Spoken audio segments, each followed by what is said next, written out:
കർത്താവിൽ ഏറ്റവും പ്രിയമുള്ളവരെ, നമ്മുടെ ഇന്നത്തെ ഒരുമിച്ചുള്ള ധ്യാനത്തിനായി വിശുദ്ധ മത്തായി എഴുതിയ സുവിശേഷം 21 അധ്യായം 17 മുതൽ 32 വരെയുള്ള വാക്യങ്ങൾ. Saint Matthew chapter 21 versus 17 to 32.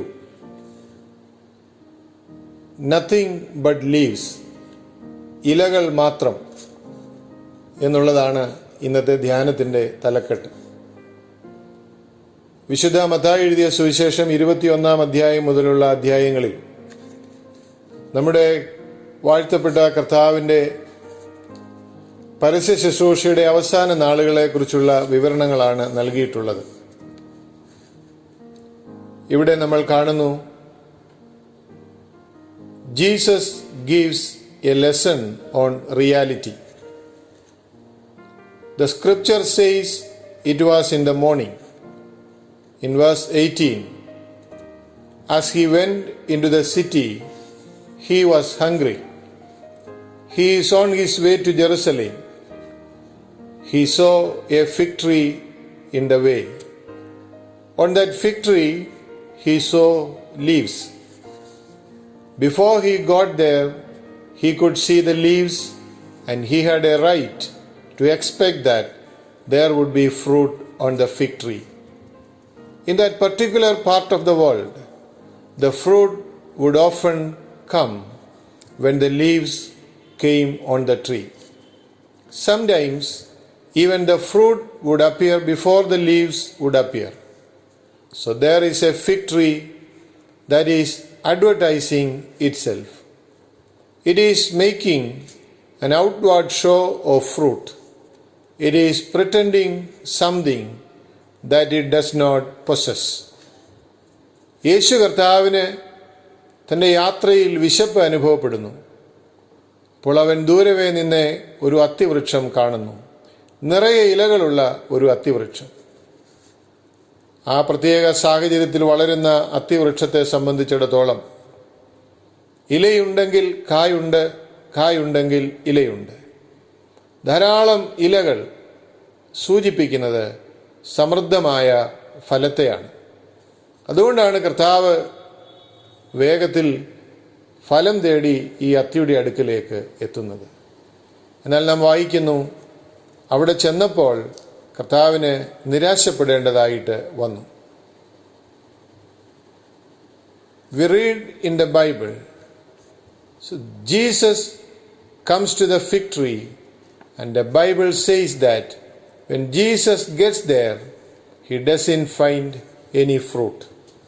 He finds nothing on the fruit except leaves. So you have here a fig tree that is pretending something which is not commensurate with reality. So the Lord Jesus says to the fig tree, nothing will ever grow on you anymore. The Bible says that immediately the fig tree withered away. യേശു കർത്താവ് പ്രതീക്ഷയോടെ ഈ അത്തിവൃക്ഷത്തിൻ്റെ അടുക്കൽ ഫലം തേടി എത്തുമ്പോൾ, ഇലയല്ലാതെ ഫലങ്ങളൊന്നും കാണാതെ വന്നപ്പോൾ യേശു അത്തിയെ ശപിക്കുന്നതായി, നിന്നിൽ ഇനി യാതൊന്നും ഉണ്ടാകാതെ പോകട്ടെ എന്ന് പറയുകയും ക്ഷണത്തിൽ അത്തി ഉണങ്ങിപ്പോവുകയും ചെയ്തു എന്ന് നാം വായിക്കും. This is the only miracle which Jesus performed, which was judgmental in nature. It seems to be the only time that Jesus Christ in miracle form pronounced a curse on anything. ഇത് വേദപുസ്തകത്തിൽ യേശു കർത്താവ് ചെയ്ത അത്ഭുതങ്ങളെക്കുറിച്ച് പറഞ്ഞിട്ടുള്ള കൂട്ടത്തിൽ ഇവിടെ മാത്രമാണ് അവൻ ഏതെങ്കിലും ഒരു വ്യക്തിയോടോ ഒരു വസ്തുവിനോടോ ഒരു ശാപവാക്ക് പറയുന്നതായി രേഖപ്പെടുത്തിയിരിക്കുന്നത്. What is the Lord Jesus trying to say? What is the purpose for this? Why is Jesus teaching in this symbolic form? എന്താണ് കർത്താവ് ഈ വാക്കിലൂടെ അത്തിയെ ശപിക്കുന്നതിലൂടെ പറയുവാനായിട്ട് ശ്രമിക്കുന്നത്? എന്താണ് കർത്താവ് ഇവിടെ ഉദ്ദേശിക്കുന്നത്? To have leaves is a pretense of something that it does not possess. It is making an outward statement that is not consistent with inward reality. That was exactly the way the nation of Israel was. ധാരാളം ഇലകൾ നിറഞ്ഞ് തിങ്ങിയിരിക്കുന്ന അനുഭവം ലോകത്തോട് വിളിച്ചു പറയുന്നത് എന്നിൽ നിറയെ ഫലങ്ങളും ഉണ്ട് എന്നാണ്. അതാണ് ആദ്യമേ സൂചിപ്പിച്ചത്. ഇലയുണ്ടെങ്കിൽ കായുണ്ട്, കായുണ്ടെങ്കിൽ ഇലയുണ്ട്. അതാണ് ഈ വൃക്ഷത്തിന്റെ പ്രത്യേകത. It is making an outward statement that is not consistent with inward reality. പുറമേ ഒരു വലിയ പ്രകടന ഭാവം അത് കാണിക്കുകയാണ്. എന്നാൽ അകമേ ഇതിന് യാതൊരു രീതിയിലും ഈ പുറമേയുള്ള അനുഭവവുമായി ബന്ധമില്ല എന്നാണ് ഇവിടെ കാണുന്നത്. ഇത് യേശുവിൻ്റെ കാലത്തെ ഇസ്രായേൽ രാജ്യത്തിൻ്റെ ഒരു പ്രത്യേകതയായിട്ടാണ് കർത്താവ് ഇവിടെ പറയുവാൻ ശ്രമിക്കുന്നത്. If you had gone to Jerusalem at the time of the Lord Jesus Christ, you would have seen all of the outward trappings of religion. You would have seen magnificent buildings. The temple buildings and all of the adjacent buildings were magnificent buildings. They were extremely elaborate and expensive to construct. Many decades of time were taken to construct those magnificent buildings. Of course, you know that buildings are wonderful things, but buildings are only valuable as they are used as a tool and an instrument to reach people for the Lord Jesus Christ. It is dangerous when any group of religious people get more attached to the buildings than they do to the reasons why the buildings are constructed. കർത്താവിൻ്റെ കാലത്ത് യെരുശലേം നാം സന്ദർശിക്കുകയാണെങ്കിൽ അന്നത്തെ കാലം നോക്കുമ്പോൾ അവിടെ വളരെ അത്ഭുതകരമായ രീതിയിൽ നിർമ്മിക്കപ്പെട്ട ധാരാളം കെട്ടിടങ്ങൾ കാണാൻ സാധിക്കുമായിരുന്നു. യെരുശലേം ദേവാലയമാണെങ്കിൽ അതിമനോഹരമായി പണി കഴിപ്പിച്ചിട്ടുള്ളവയാണ്. അതിനോട് ചേർന്നുള്ള മറ്റു കെട്ടിടങ്ങൾ അതിനേക്കാൾ മനോഹരമായതാണ്. വളരെയധികം വർഷങ്ങൾ, പതിറ്റാണ്ടുകൾ കൊണ്ട് നിർമ്മിക്കപ്പെട്ടതാണ് ആ കെട്ടിടങ്ങൾ ഓരോന്നും.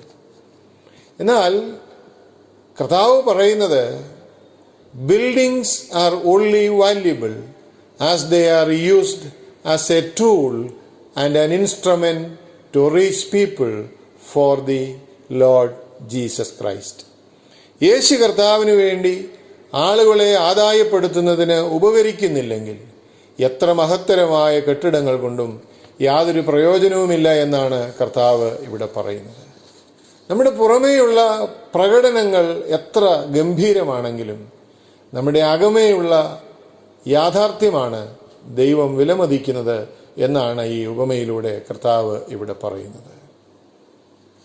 രണ്ടാമതായിട്ട് അവിടെ കാണുന്ന ഒരു കാര്യം, കർത്താവിൻ്റെ കാലത്ത് യെരുശലേം വളരെയധികം മതാത്മകതയുടെ ഒരു കേന്ദ്രമായിരുന്നു. മതപരമായ കാര്യങ്ങളുടെ ക്യാപിറ്റലായിരുന്നു ജെറുസലേം. അവിടെ ധാരാളം ക്രമങ്ങൾ ആരാധനയ്ക്കായി ഉണ്ടായിരുന്നു. അവിടെ ധാരാളം പ്രകടനങ്ങൾ മതത്തിൻ്റെ പേരിൽ നടക്കുന്ന ഒരു സ്ഥലമായിരുന്നു. ധാരാളം പ്രകടനപരമായ അനുഭവങ്ങൾ മതത്തിൻ്റെതായി അവിടെ ഉണ്ടായിരുന്നു. They were carrying on all kinds of religious activities. There were hundreds of priests all over the place. They had an elaborate ceremony and they went through all kinds of outward shows of religion. Yet Jesus by this significant symbolic act is saying that the nation of Israel had only leaves of profession. There was no fruit of possession. ഈ പ്രകടനപരതകളെല്ലാം ഉണ്ടായിരുന്നെങ്കിലും ക്രിസ്തു പറയുന്നത് Israel എന്ന രാജ്യം, യെരുശലേം എന്ന മതത്തിൻ്റെ കേന്ദ്രം, അവിടെ പുറമേയുള്ള പ്രകടനങ്ങളല്ലാതെ അകമേയുള്ള അനുഭവങ്ങൾ വളരെ കുറവാണ് എന്നാണ്. There was no reality in their experience. They had buildings, they had priests, they had ceremonies, but they had no humility, they had no faith, they had no grace, they had no love. They had none of the genuine fruit that their relationship with God ought to produce. ഈ പറയപ്പെട്ട എല്ലാ മഹത്വങ്ങളും യെരുശലേമിനുണ്ടായിരുന്നെങ്കിലും അവരുടെ അനുഭവങ്ങളിൽ ആത്മാർത്ഥതയില്ലായിരുന്നു എന്നാണ് കാണുന്നത്. അവർക്ക് ധാരാളം കെട്ടിടങ്ങളുണ്ടായിരുന്നു, ധാരാളം പുരോഹിതരുണ്ടായിരുന്നു, ധാരാളം ആചാരങ്ങളുണ്ടായിരുന്നു. എന്നാൽ അവർക്ക് വിനയം അശേഷം ഇല്ലായിരുന്നു. അവർക്ക് വിശ്വാസം വളരെ കുറവായിരുന്നു. അവർക്ക് കൃപ വളരെ കുറവായിരുന്നു. അവർക്ക് സ്നേഹം വളരെ കുറവായിരുന്നു. ദൈവത്തോടുള്ള ബന്ധത്തിൽ നിന്നുളവാകേണ്ട ആത്മാർത്ഥതയുള്ള ഒരു ഫലങ്ങളും ക്രിസ്തുവിന് അന്നത്തെ സമൂഹത്തിൽ കാണുവാൻ കഴിഞ്ഞില്ല. There is a tremendous lesson for us. There is a message that God wants to speak to us through this cursing of the fig tree that Jesus did.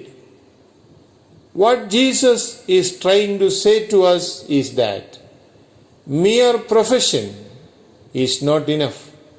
There has to be possession. There has to be reality. വാക്കുകൾ കൊണ്ട് ഉള്ള പ്രകടനങ്ങളോ കാഴ്ചയ്ക്കുള്ള പ്രകടനങ്ങളോ ഒരുവന്റെ ജീവിതത്തെ രൂപാന്തരപ്പെടുത്തുകയില്ല എന്നാണ് ക്രിസ്തു ഈ ഉപമയിലൂടെ പറയുന്നത്.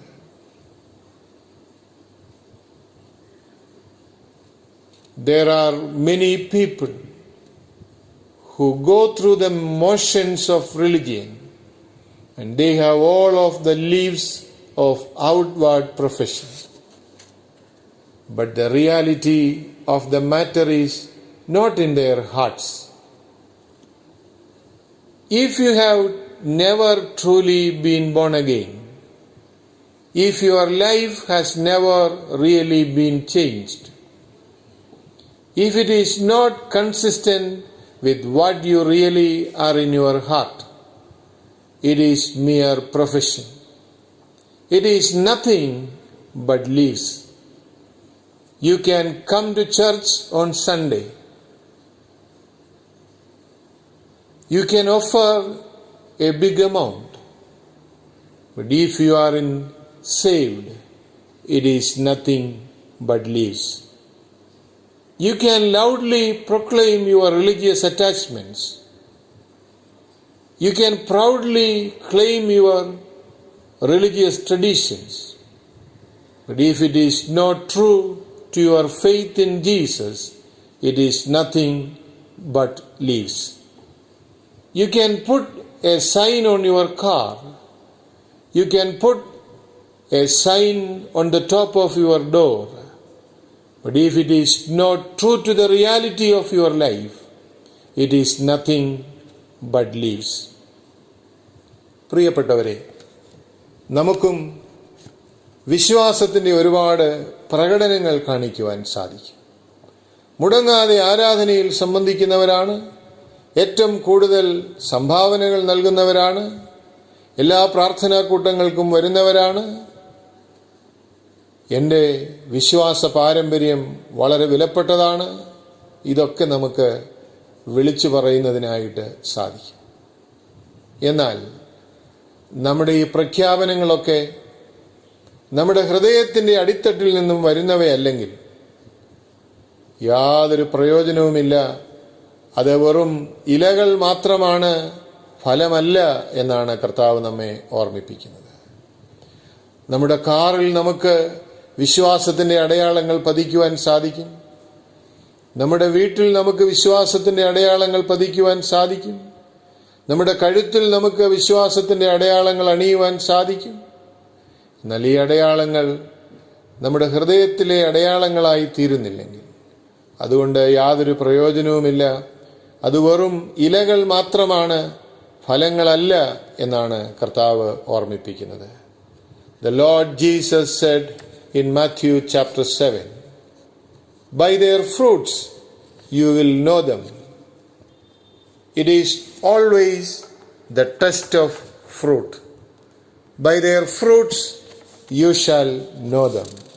വിശുദ്ധ മത്തായി എഴുതിയ സുവിശേഷം 7-ാം അധ്യായത്തിൽ കർത്താവ് പറയുന്നു, വൃക്ഷങ്ങളുടെ ഫലങ്ങൾ കൊണ്ട് നിങ്ങൾ അവയെ തിരിച്ചറിയും. നമ്മുടെ ഫലങ്ങളാണ് നമ്മുടെ വിശ്വാസ ജീവിതത്തിൻ്റെ അളവുകോൽ എന്നുള്ളത് നാം ഒരിക്കലും മറക്കരുത്. പ്രിയപ്പെട്ടവരെ, കർത്താവ് നമ്മെ തേടി വരുമ്പോൾ ഫലമില്ലാത്ത ഇല മാത്രമുള്ള മരം പോലെ നമ്മളും ആയിത്തീരുമോ? അതോ കർത്താവ് ആഗ്രഹിക്കുന്ന ഫലങ്ങൾ പുറപ്പെടുവിക്കുന്ന വൃക്ഷങ്ങളായി നാം തീരുമോ? നമ്മുടെ ഹാസ്യാക്രമത്തിലെ തിങ്കളാഴ്ച വൈകുന്നേരമുള്ള ആരാധനാമധ്യേ പാടുന്നതിനായിട്ടുള്ള ഒരു പാട്ടിൻ്റെ ചില വരികൾ പാടി ഈ ധ്യാനം ഞാൻ അവസാനിപ്പിക്കട്ടെ. ഇല മാത്രമെന്നേ ഫലമില്ലാത്ത മരം പോൽ ഞങ്ങളും നിന്തോട്ടത്തിൽ നിന്നിടുന്നയ്യോ വേട്ടുവാൻ ന്യായം. ചുറ്റും കിളച്ചും വളമേട്ടും നീ ഫലം കായ്ച്ചിടുവാൻ തുണ ചെയ്യും.